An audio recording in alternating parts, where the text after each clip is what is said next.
This is 93.7 The Ticket. Look at me, sure. Look at me, sure. I'm the captain now. Three-time national champion Vershawn Jackson. Oh, got a bunch all alone is Vershawn Jackson. And Vershawn will get it to the 24-yard line. Coming at you live from the Coppels Chevrolet GMC studios in the heart of Lincoln, America. On air and online at theticketfm.com. Here he is, Vershawn Jackson. Ah, yeah! Hey, hey, hey! It's Bud Albert, and I'm gonna sing a song for you. And we're gonna show you a thing or two. We're gonna show you a thing or two, folks. You'll have some fun now with me and all the gang, learning from each other while we do our thing. Yeah. And I'm back, and it's the ticket. And it's the captain, Vershawn Jackson. And I'm with a special guest. This is kind of like a sidebar guest because we didn't talk about that. I believe Keitha McKent's going to be calling in here shortly. But I felt like I wanted to take a sidebar and talk to the others. The other guys who make Nebraska football what it is. None other than the best scout team player ever to grace us with the N on his helmet, Mr. Jock Allen. How you doing, bro? Oh, man, I appreciate that, man. I appreciate that. Listen, Jock, you embrace the fact that you are the number one scout team player ever in the history of Nebraska football. Well, I just appreciate the opportunity to be there in the first place, you know? Explain to the people, though, Jock, why I say what I say. Okay. What people don't understand, you know, behind the scenes, you know, a lot of people see game day, right? They see on the field the players that they want to root for. They don't understand behind the scenes that there are players that have that same passion about the game that their black shirts do, that their starters do, okay? And their jobs, whether it be offense or defense, is to make them look bad. That was our job, was to make them look bad, to make them better. To make them better. Now, Jock, there's a lot of times now, I don't know how many people would have gotten away with throwing the ball out of the stadium. But I remember so many times, Jock, what gave you the idea that after you burned one of the black shirts to throw the ball out of the stadium? What was that about? Well, what that was about was because it was happening more than 5 times a practice. Okay? These are the black shirts, the epitome of Nebraska defense. And in my opinion, I was like, we're going to get blown out. You knew what we were going to do. If I can still score with you knowing what I'm going to do, that was my sign of disrespect to them, because even knowing that you knew what I was going to do and I still scored, ball's going out of the stadium. I people don't necessarily understand what I mean when I say in 1995 we had the best scout team ever to put the pads on at Nebraska. The reason being is because we would scorch the black shirts in practice. So we thought. Yeah. Even if we got 5 yards, we felt like we got a touchdown. But then to hear those dreaded words from Coach McBride, run it again, was just asinine, because now not only did they know the play was coming that we just got 5 yards on, we got to turn around and run it again. Yeah. That in itself made you tough. Now, Jock, I'm not gonna keep you on the phone because I'm gonna be calling you. I know that you're on the road a lot, so I'm gonna be calling on you at different times to just come up with a scout team moment idea. Meaning, Yes, sir. when we think scout team, a lot of times people think that that's like the bottom of the barrel. But I'm trying to tell people all the time. They're the most important people on that field. There it is. During practice week. The most That important. is the only way you get a picture. So when we used to come out there, I mean, when we were on scout team, we took so much pride in scout team that we would even wear the numbers of the people that we were playing against. Oh yeah, we put the emblems on our helmets, everything. It was our game inside the game for 2 years. For me, for 2 years, that was my game. I woke up thinking, what am I going to do to them black shirts over there? Right. How am I going to incite the riot? How am I going to embarrass them? Right. How am I going to let them know that they're not as good as they think they are? Right. How am I going to have Coach McBride yelling at me today? Exactly. Talking about that's not where it goes. And I'm like, Coach, I'm not running in there on the 32 dive. Right. They know it's a 32 dive. I'm bending that thing back. Is over the top. Your linebacker has moved out to the flat. Why I'm going to keep running into the safety? I'm going to sit down because that's what they're going to do in the game. Okay? Jock, when we talk about recruiting and we talk about Coach Osborne and how he recruited, do you think he recruited athletes or positional players? He recruited athletes. Think about the times that we were there, V. Think about how many players that came at one position and left playing another. Well, I'm one of those guys. I started at fullback and left at tight end. And left at tight end. Okay. And Tony Phelan came in as a quarterback, left as a free safety.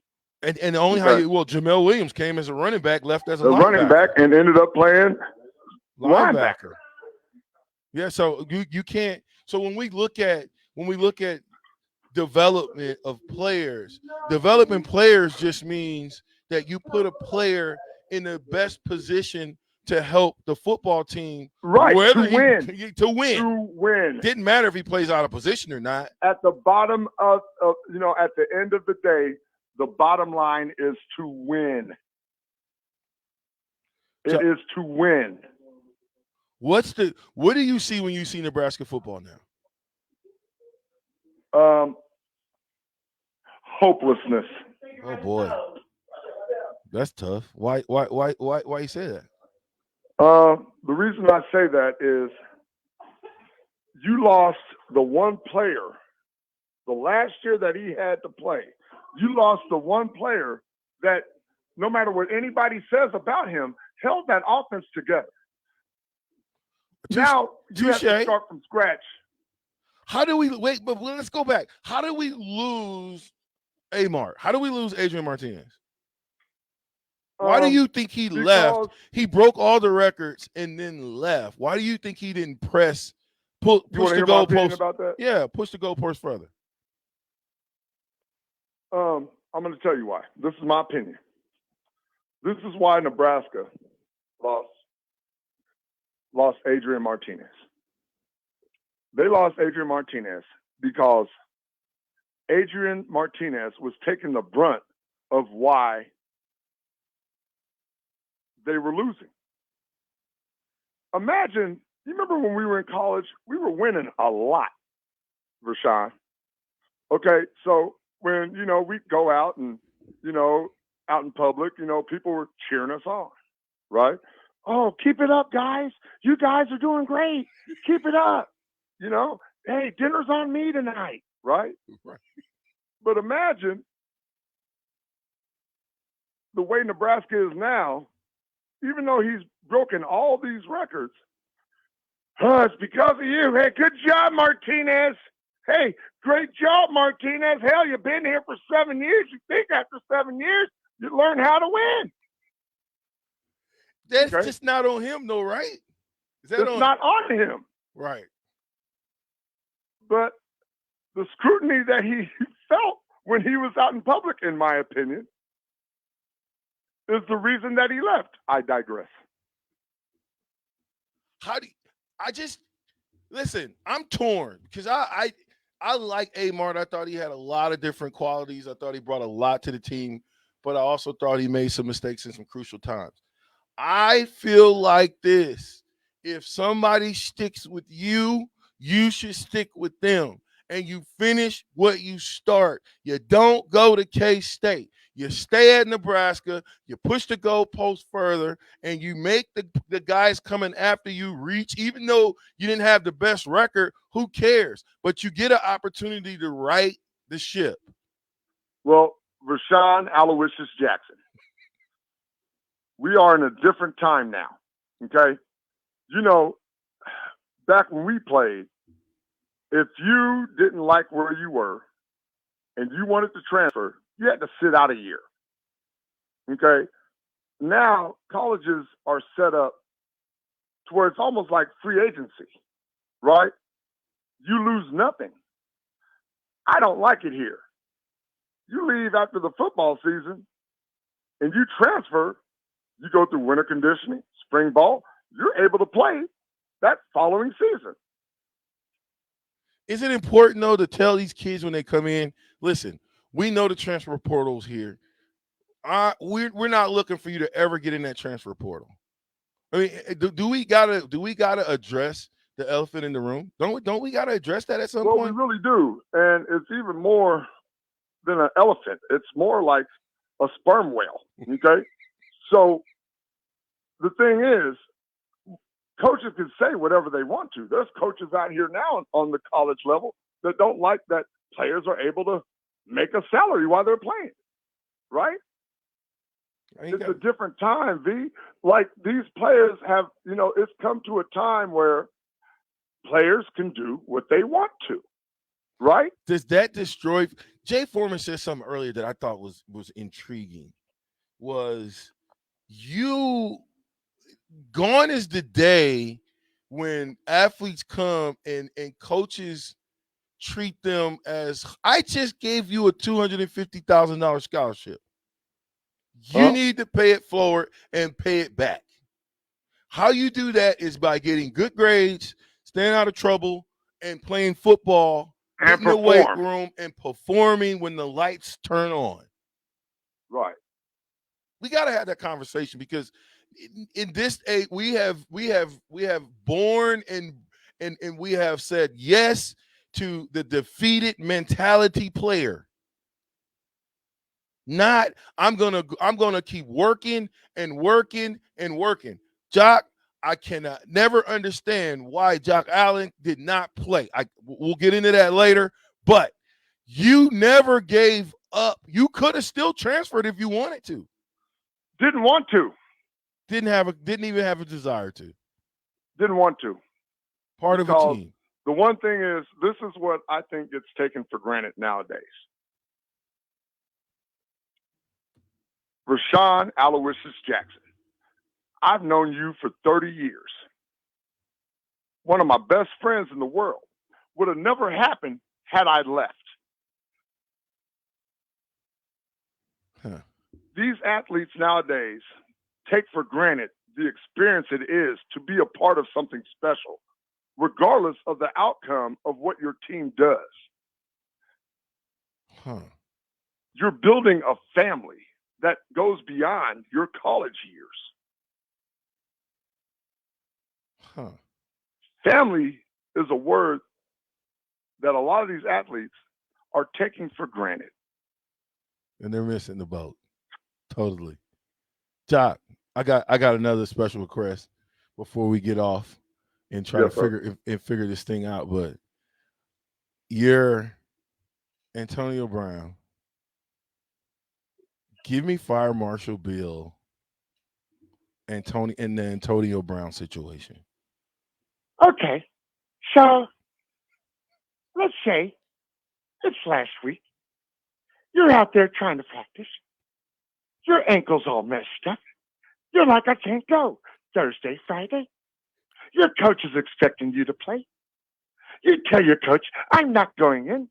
I'm injured. But when you decide to leave, you jog off the field. Hey, listen. So, listen, Jock, I know you coming back. I know you're going to be back. You're on the road. I'm going to be calling you. We're going to be talking all season long, man, all season long on the Captain Show. But Jock, before you go, man, give me your best Go Big Red.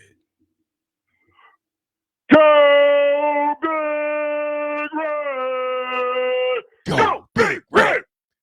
Jock Allen on the Yes, ticket. sir. Thank you very much. With Rashawn Aloysius Jackson, 93.7 the ticket. Hey, listen, hopefully we got one more call on the Honda of Lincoln hotline. We'll be talking to Keitha McCann if he can break out of his meeting. Listen, you guys come back. I know I'll be here. Nick will be here. It's Rashawn Jackson. It's the captain. It's the ticket, 93.7. Early break with